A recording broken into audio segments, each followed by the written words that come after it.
요금 21-1 우찌무라 간조 전집 1권 4부 후세에 남길 가장 큰 유물 제2회 다시 1번.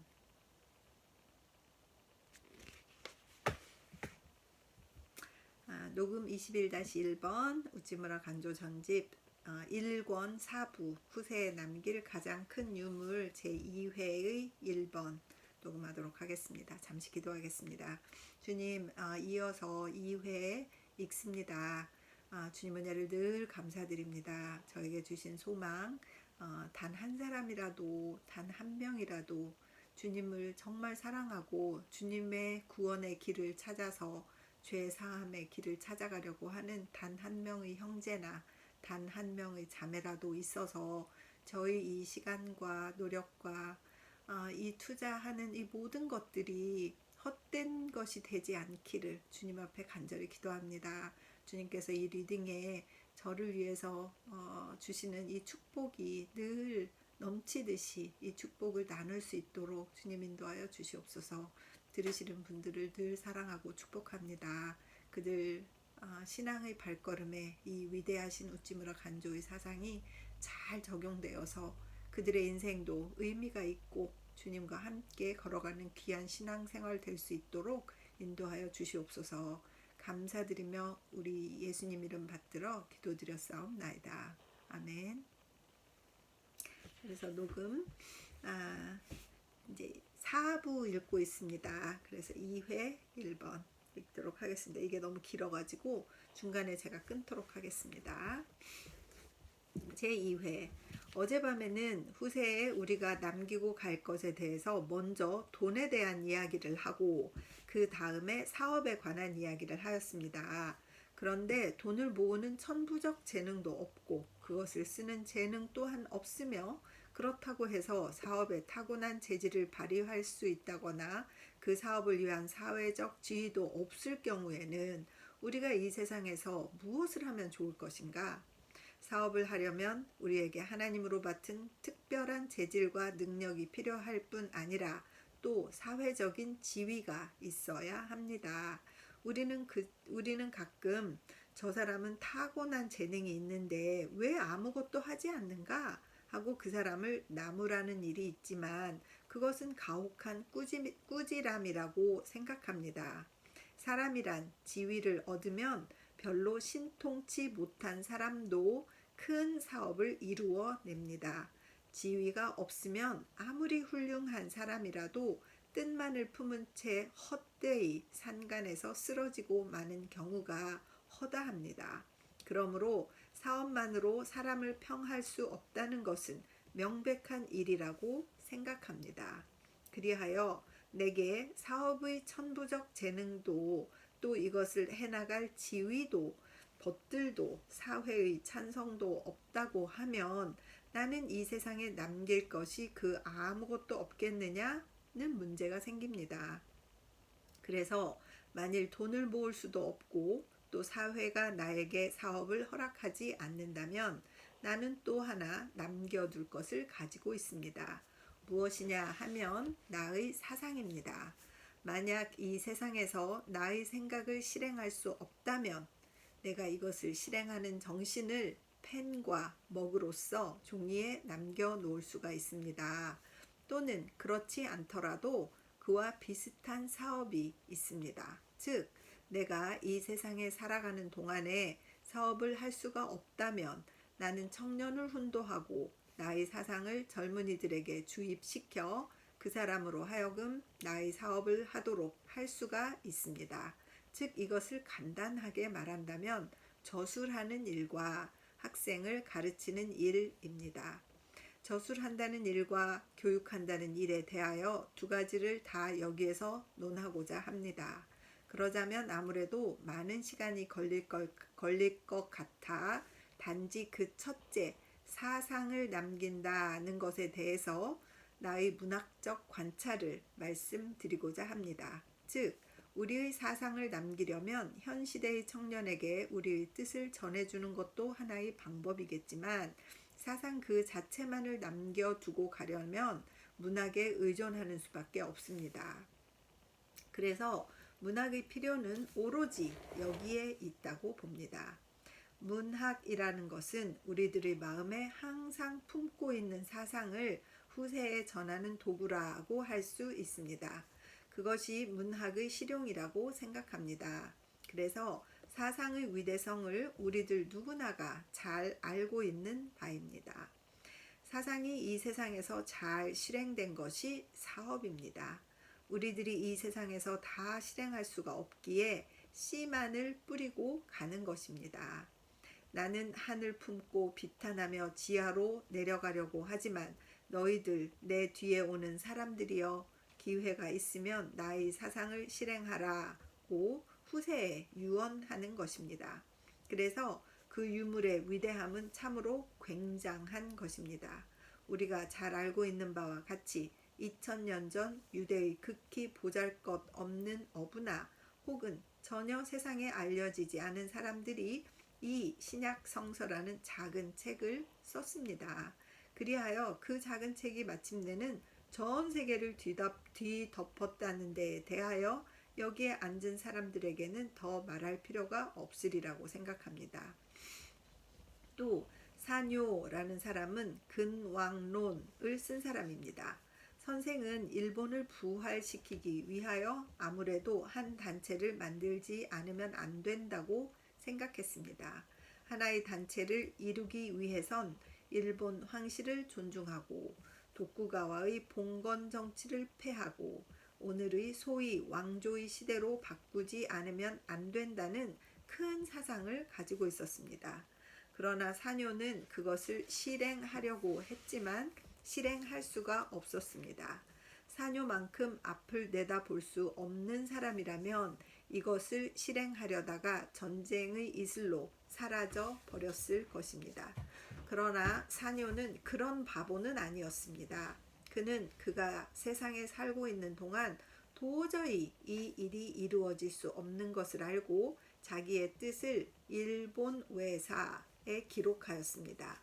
그런데 일본의 역사를 쓰는 데 있어서도 특별히 왕가를 보호하는 듯이 쓴 것은 아니었습니다. 외사의 역사를 쓰고서 그 가운데 확실히 말하지는 않았으나 다만 근왕가의 정신으로서 겐페이의 일의 역사를 써서 우리들에게 남겨주었습니다. 오늘의 왕정이 복고된 원동력은 무엇이었던가 하면 많은 역사가가 말하는 대로 사뇨의 일본 외사가 그 원동력의 하나였다는 것은 잘 아는 사실입니다. 사뇨는 그 사상을 남겨 일본을 부활시켰습니다. 오늘의 왕정 복고 전후의 역사를 모두 살펴보면 사뇨의 공이 매우 컸다는 것을 알 수 있습니다. 나는 사뇨의 일에 대하여선 모르나 그 사람의 개인적 행동에 관하여서는 두세 가지 동의하지 못할 점이 있습니다. 그의 국채론이든가 병제론에 대해서는 동의하지 않습니다. 그러나 저 사뇨의 한 가지 앰비션, 즉 나는 이 세상에 바라는 것은 없지만 다음에 오는 사람에게 크게 바라고 싶은 것이 있다 하는 그의 욕망은 내가 참으로 그를 존경하여 맞이 않는 바이고, 즉 사뇨는 일본 외사를 유물로 남겨두고 죽어버려 뼈는 낙양동산에 묻혔지만 일본 외사에 기초를 두고 새 일본은 출발하였습니다. 영국에 지금으로부터 약 200년 전에 바짝 여위고 키가 작은 그리고 항상 앓고만 있는 한 학자가 있었습니다. 그래서 이 사람은 세상 사람에게 알려지지 않고 아무 쓸모없는 사람인 양 여겨졌고 항상 가난하여 뒷골목 같은 곳에서나 살면서 저 사람은 무엇을 하고 있는 사람일까? 남이 의심할 정도였습니다. 그러나 그는 하나의 큰 사상을 가지고 있는 사람이었습니다. 그 사상이란 인간은 대단히 가치 있는 존재이고 또 개인은 국가보다도 귀중하다는 큰 사상을 가지고 있던 사람입니다. 그런데 17세기 중엽에 있어서는 그 설이 사회에 전혀 용납되지 않았습니다. 그 당시 유럽 사회는 국가주의로 정해져 있었습니다. 이탈리아나 영국, 프랑스, 독일 모두 국가적 정신을 키우지 않으면 안 된다고 하여 사회는 모두 국가라는 단체에 사상을 기울이고 있던 때였습니다. 그 당시에 있어서는 어떤 권력이 있는 사람이라 할지라도 그가 믿는 바 개인은 국가보다 더 중요하다는 사상을 세상에 발표해 봤자 실행될 수 없다는 것은 누구나 다 아는 사실이었습니다. 여기에서 이 학자는 조용히 뒷골목에 파묻혀 책을 썼습니다. 이 사람은 여러분도 잘 아시겠지만 존 로크입니다. 그 책은 Essay on Human Understanding 입니다. 그런데 이 책이 프랑스에 가서 루소가 읽었고 몽테스큐가 읽었고 미라보가 읽었습니다. 그리하여 그 사상이 프랑스 전국에 골고루 퍼져 드디어 1970년에 프랑스의 대혁명이 일어나서 프랑스의 2800만의 국민을 움직였던 것입니다. 19세기 초에 있어서도 존 로크의 저서로 유럽이 움직여 그 후에 미국이 생겨났고 프랑스의 공화국이 탄생하였습니다. 그 다음에 헝가리의 개혁이 있었고 그 다음에는 이탈리아의 독립이 있었습니다. 참으로 존 로크가 유럽의 개혁에 미친 영향은 대단한 것입니다. 그 결과에 대해서는 일본에서도 서로 느끼고 있습니다. 우리의 소원은 무엇입니까? 개인의 권력을 증가시키려는 것 아닙니까? 우리가 이것을 어디까지 실행할 수가 있느냐 하는 것은 아직 문제이지만 아무튼 이것이 소원입니다. 물론 존 로크 이전에도 이러한 사상을 가진 사람이 있었습니다. 그러나 존 로크는 그의 사상을 형태로 나타나게 하여 Essay on Human Understanding 이란 책을 써놓고 죽었습니다. 그러나 그의 사상은 오늘날에도 작용하고 있습니다. 존 로크는 몸도 약하고 사회의 지위도 극히 낮았지만 그는 진실로 오늘의 유럽을 지배하는 사람이 되었다고 생각합니다. 그러므로 사상을 남긴다고 하는 것은 큰 사업입니다. 만일 우리가 사업을 남길 수 없다면 사상을 남김으로써 장래에 우리가 사업을 장래에 우리의 사업을 이룰 수가 있다고 생각합니다. 그러나 나는 여기서 주의를 환기시켜 두지 않으면 안 될 일이 있습니다. 우리들 가운데 문학자라는 것이 있습니다. 누구든지 펜을 잡고서 그리고 잡지나 또 어떤 곳에 비평이라도 한 번 실으면 그것은 문학자인 양 하는 사람이 있습니다. 그래서 문학이란 것은 게으른 서생의 하나의 장난감이 되고 있습니다. 누구나 문학을 할 수 있다는 생각 때문에 일본인은 문학이라는 것을 참으로 쉬운 것인 줄 알고 있습니다. 산중에 틀어박혀 문필에 종사하는 일들은 정말 부러운 일인 것처럼 생각하고 있습니다. 복지원 일랑이 시노바즈의 못가에 별장을 세워놓고 니지렌 상인의 각본을 쓰고 있습니다. 그것을 밖에서 보면 굉장히 멋있게 보입니다. 또 일본 사람은 문학자의 생애를 이렇게 생각하고 있습니다. 그것은 그림을 파는 상점에 가보면 알 수 있습니다. 그곳엔 붉게 칠한 방 안에 아름다운 여자가 책상 앞에 앉아 저편에서 달이 떠오르는 것을 펜을 들고 쳐다보고 있습니다. 이것은 무엇인가 하면 자식부의 겐지의 방안이라는 그림입니다. 이것이 일본류의 문학자입니다. 그러나 문학이라는 것이 이러한 것이라면 문학은 후세의 유물이 아니라 도리어 해물입니다. 해로운 물건. 과연 겐지 이야기라는 책은 아름다운 말을 일본에 전했는지도 모릅니다. 그러나 겐지 이야기가 일본의 사기를 일으키기 위하여 무엇을 하였는가? 아무것도 하지 않았을 뿐더러 우리를 여자 같은 무기력한 것으로 만들었습니다. 그러한 문학은 우리들 가운데서 뿌리째 뽑아버리고 싶습니다. 박수! 그러한 것이 문학이라면 참으로 우리는 카를라일과 함께 문학이라는 것에는 한 번도 손댄 일이 없다는 것을 세계를 향하여 자랑하고 싶어집니다. 문학이란 그런 것이 아닙니다. 문학은 우리가 이 세계에서 전쟁하는 때의 도구입니다. 오늘 전쟁할 수는 없으므로 미래에 있어서 전쟁하는 것이 문학입니다. 그러므로 문학자가 책상 앞에 섰을 때는 곧 루터가 보름스 회의에 섰을 때, 바울이 아그리빠 왕 앞에 섰을 때, 크로멜이 검을 빼어들고 던바의 싸움에 임할 때와 같은 것입니다. 이 사회, 이 나라를 개량한 자, 이 세계의 적인 악마를 정복하려는 목적을 가지고 전쟁을 하는 것입니다. 루터가 방 안에서 무엇인가 쓰고 있을 때에 악마가 앞에 나타나자 루터는 잉크병을 들어 그것을 내리쳤다는 이야기가 있습니다. 역사가에게 들으면 이것은 진짜 있었던 이야기는 아닙니다. 그러나 이것은 문학입니다. 우리는 다른 것으로 사업을 할 수 없으므로 잉크 스탠드를 쥐고 악마를 쳐부수어 버리는 것입니다. 사업을 오늘 하려는 것은 아닙니다.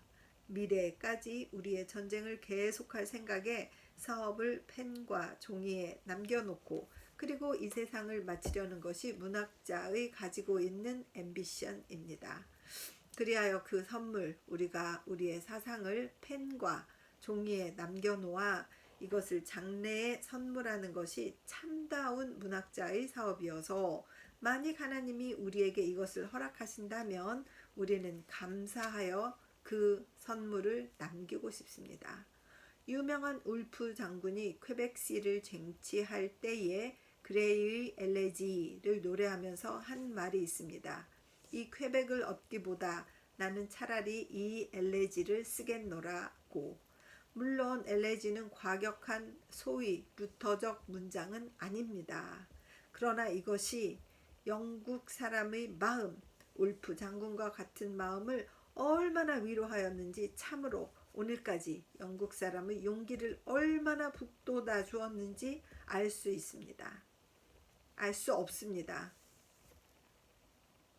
토마스 그레이라는 사람은 유명한 학자로 그 시대의 사람으로서 그만큼 모든 학문에 달한 사람은 거의 없었다는 것입니다. 영국의 문학자 중에 박학다재라고 하면 토마스 그레이였으리라는 비평입니다. 그러나 토마스 그레이는 무엇을 남겼는가? 그가 쓴 책은 하나로 모아놓으면 아마 이 정도 손으로 신용해 하시면서 책으로 겨우 200페이지나 300페이지밖에 안 될 것입니다.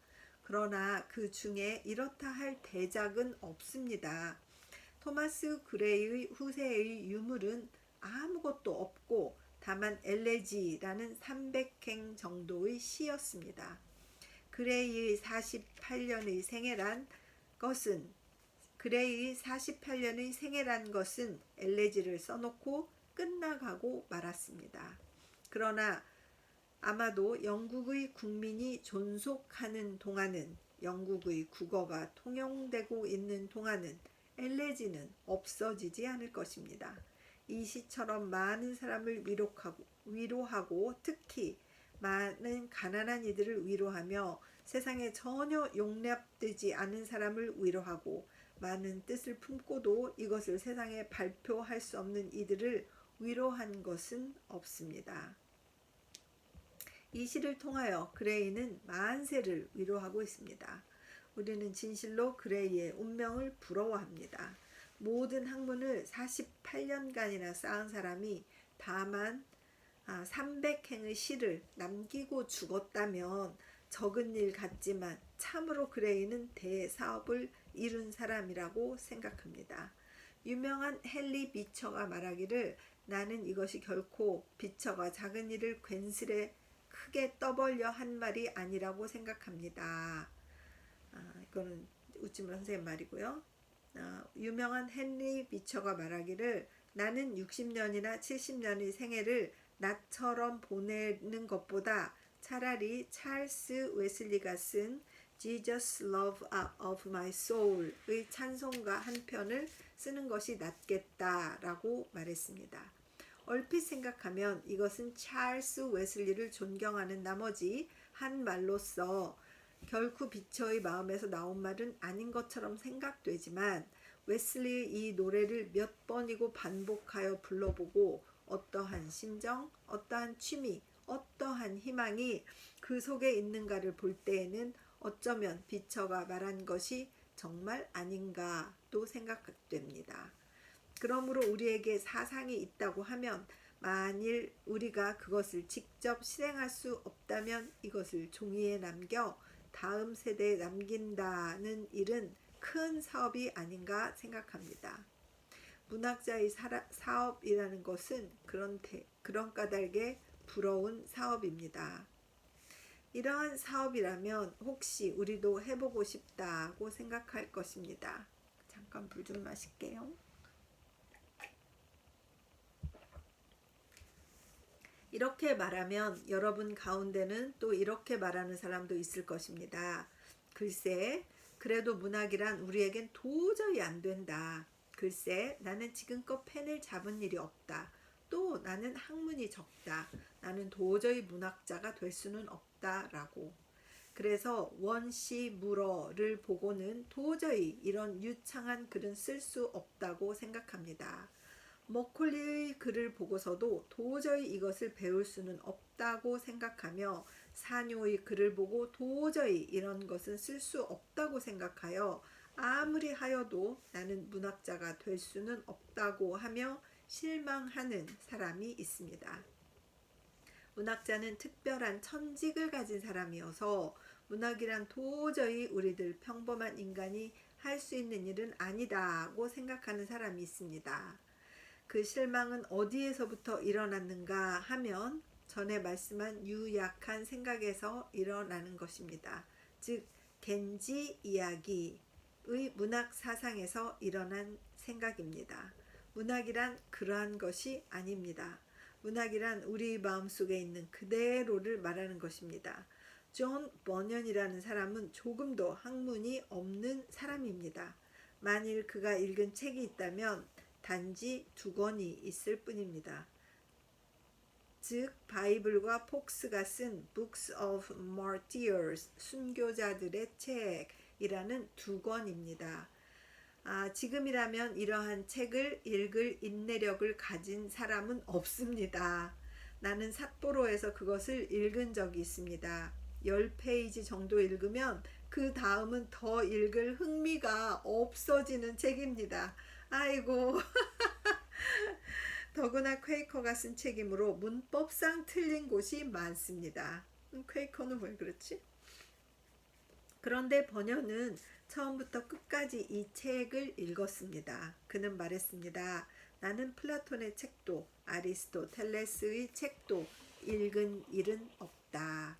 다만 예수 그리스도의 은혜를 입은 가련한 죄인이기에 다만 내가 생각하는 그대로를 쓰는 것이다 라고 말하면서 철로역정이라는 유명한 책을 썼습니다. 그래서 아마도 영국 문학의 평론가 중에 제1인자로서 얼마 전에 죽은 프랑스인 테느라는 사람입니다. 그 사람이 번연의 이 저서를 평하여 무엇이라고 했는가 하면 아마 순수하다는 점에서 영어를 논할 때에는 존 버년의 철로 역정을 따를 문학은 없을 것이다. 이것은 다른 말이 섞이지 않은 가장 순수한 영어일이라고 말했습니다. 그렇듯 유명한 책이 무학자가 쓴 책입니다. 그러므로 만약 우리에게 존 버년의 정신이 있다면 우리가 남에게서 들은 하찮은 말을 전하려는 것이나 또는 자기가 만든 신학적인 학설을 전하는 것이 아니고 나는 이렇게 느꼈다든가 나는 이렇게 고민했다든가 나는 이렇게 기뻤다는 것을 쓴다면 세상 사람들은 얼마나 즐겨 이것을 읽을지 모릅니다. 지금의 사람이 읽을 뿐 아니라 후세의 사람들도 즐겨 읽습니다. 번연은 참으로 진실한 종교가입니다. 마음의 실험을 진실하게 표현한 것이 영국 제1의 문학입니다. 그러기에 우리들 가운데 문학자가 되고 싶다는 생각을 가진 사람이 있으면 번연과 같은 마음을 가지지 않으면 안 됩니다. 그와 같은 마음을 가진다면 참으로 문학자가 못 될 사람은 없으리라고 생각합니다. 지금 여기에 나니와 씨가 안 계십니까? 그분 흉을 좀 보겠습니다. 괄호 열고 웃음이 터짐. 나중에 이 말을 전하면 안 됩니다. 괄호 열고 큰 웃음 괄호 닫고. 나니와 씨가 청년회에서 기독교 청년이라는 잡지를 냈습니다. 그것을 내게 몇 부 보내온 일이 있습니다. 그런데 얼마 전 도쿄에 들렀을 때 선생이 어떻습니까? 오찌무라군. 당신은 기독교 청년을 어떻게 생각하십니까? 고 묻는 것입니다. 그래서 나는 진지하고도 명백하게 대답했습니다. 실례지만 기독교 청년이 내게 오면 나는 그것을 화장실에 갖다 둡니다. 그러자 선생은 대단히 노했습니다. 나는 그 이유를 말했습니다. 저 기독교 청년을 내가 더러운 데 쓰는 까닭이 무엇이냐 하면 참으로 몹쓸 잡지이기 때문입니다. 왜 그런가 하면 그 잡지 가운데 명론탁설이 없어서가 아니라 청년이 청년답지 않은 글을 쓰기 때문입니다. 청년이 학자의 흉내를 내어 되지 못한 이론을 여기저기에서 뽑아내어 그것을 가위질하다시피 한 논문을 실으니까 읽지 않는 것입니다. 만약 청년이 청년의 마음 그대로를 써준다면 이것을 소중히 여겨 연말에 가서 아름답게 제본해서 나의 서재의 가장 가치 있는 것으로 남겨두겠습니다. 라고 말씀드렸습니다. 그 후 그 잡지는 상당히 좋아진 것 같습니다. 그것입니다. 나는 명론탁설을 듣고자 하는 것이 아닙니다. 내가 요구하는 것이나 사회가 바라는 여자에게선 여자다운 그러한 말을 듣고자 하며 남자에게선 남자다운 것을 듣고 싶고 청년에게서는 청년이 생각하고 싶은 그대로의 것을 듣고 싶고 노인에게서는 노인이 생각하는 대로를 듣고 싶은 것입니다. 그것이 문학입니다. 그러므로 마음 그대로를 표현해 보십시오. 그렇게만 한다면 아무리 문법이 틀렸어도 세상 사람들은 읽어줍니다. 그것이 우리의 유물입니다. 만일 아무것도 할 수 없다면 그대들이 생각한 그대로를 쓰면 되는 것입니다. 고지에서 온 하녀 한 사람을 데리고 왔습니다. 아주 재미있는 하녀로 우리 집에 와서 여러 가지 시중을 들어주고 있습니다. 내 어머니는 어떤 때는 내 어머니처럼 시중을 들어줍니다. 그녀가 편지를 쓰는 것을 옆에서 보고 있으면 이것은 굉장한 편지입니다. 가나, 국문을 도사, 사투리로 쓰는 것입니다. 조금 있다가 사카모토 씨가 나와서 도사 사투리의 표본을 여러분에게 보여줄는지 모릅니다. 퍽 재미있는 사투리입니다. 가나로 쓰는 것이므로 도사 사투리 그대로 나옵니다. 그리고 그녀는 긴 편지를 씁니다. 참으로 읽는데 몹시 힘이 듭니다. 그러나 나는 그것을 읽고 기뻐합니다. 그녀는 신자도 아닙니다. 매달 초승쯤 되면 내가 있는 곳에 와서 나으리님 돈 6리만 줍쇼 합니다. 무엇에 쓰느냐고 하면 아무 말도 안 씁니다. 무엇에 써도 좋아 하고 주면 그것으로 두부를 사서 초승달 앞에 두부를 놓고 핍니다. 나중에 들어보니 나으리를 위해 초승달님께 빌지 않으면 운이 나쁘다 라고 말합니다. 나는 고맙게 생각하고선 언제나 6리를 내줍니다. 그리고 7월 7석이 되면 나를 위해 칠성님께 떡이라든가 배, 함 등을 마련하여 놓고 기도합니다. 나는 언제나 기꺼이 마련케 합니다.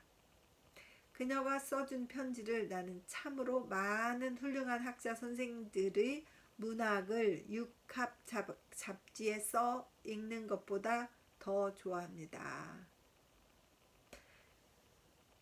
이것은 참된 문학이요. 이것이 나의 심정에 부딪히는 문학. 좋은 문학이란 별다른 것이 아닙니다. 우리들 심정에 부딪히는 그것입니다.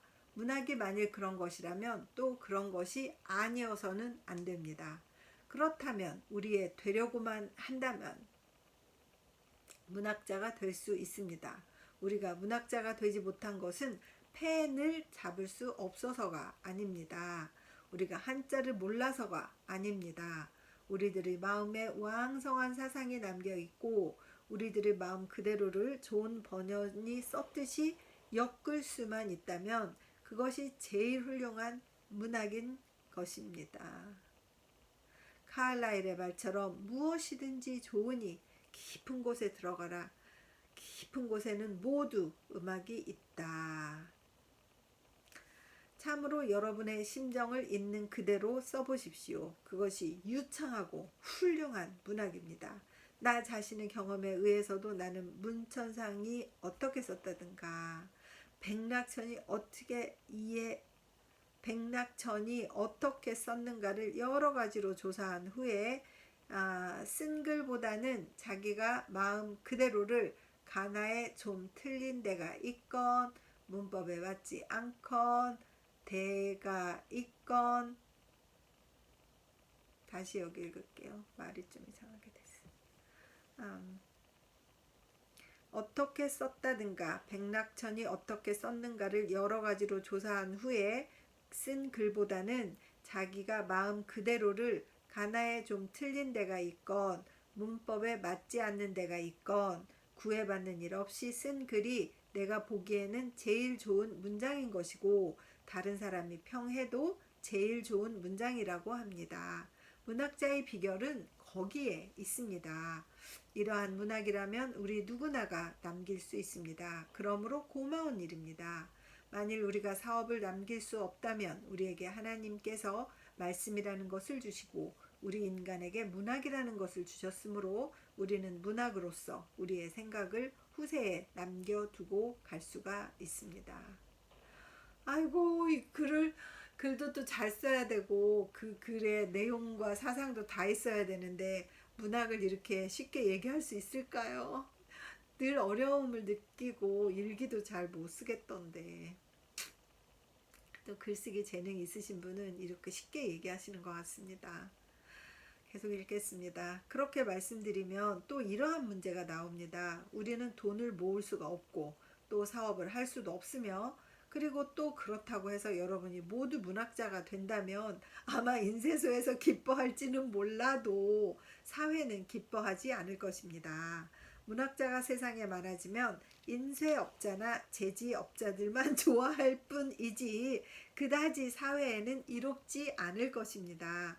그러므로 우리가 문학자가 될 수 없거니와 또 될 생각도 없고 번연과 같은 사상을 갖고 있다 해도 번연처럼 엮을 수가 없을 때에는 다른 후세의 유물이 없겠느냐 하는 문제가 생깁니다. 그렇지. 아이고 어떻게 하면 할 수 있을까 하고 문제가 생기지 않을까요? 그것은 가끔 내게도 일어났던 문제입니다. 과연 문학자가 된다는 것은 앞에서 말한 대로 쉬운 일이기는 하나 누구나 문학자가 된다는 것은 참으로 바랄 수 없는 일입니다.